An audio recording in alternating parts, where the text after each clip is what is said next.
Таиланддын соода борборундагы бул робот бул жакка келгендер колдорун дезинфекция кылсын деп артынан ээрчип алат.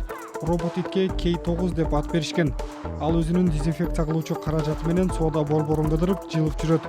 Робот 5G технологиянын жардамы менен башкарылат.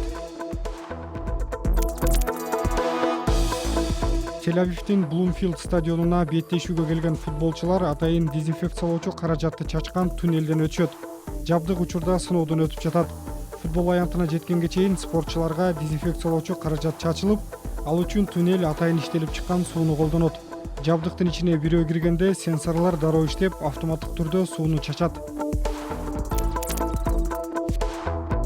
Түштүк Кореянын инженерлери автонаа чыгарган Uber, Tesla жана Google'дун айдоотсуз жүргөн унааларына атаандашыла турган унаа чыгарууга киришти.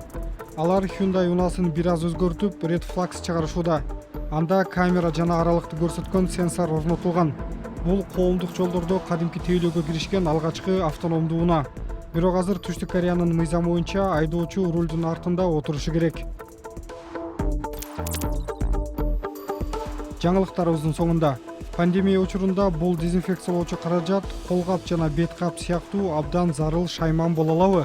Дүйнө жүзүндөгү көп өлкөлөр карантин чараларын жеңилдетип, адамдар жумушка кайтып жаткан чакта Түрк компаниясы 3D принтеринин жардамы менен ушундай каражатты чыгарууда. Аны колуңузду тийгизбей эшикти ачып жабууда, ошондой эле кнопкаларды басууда колдонсоңуз болот.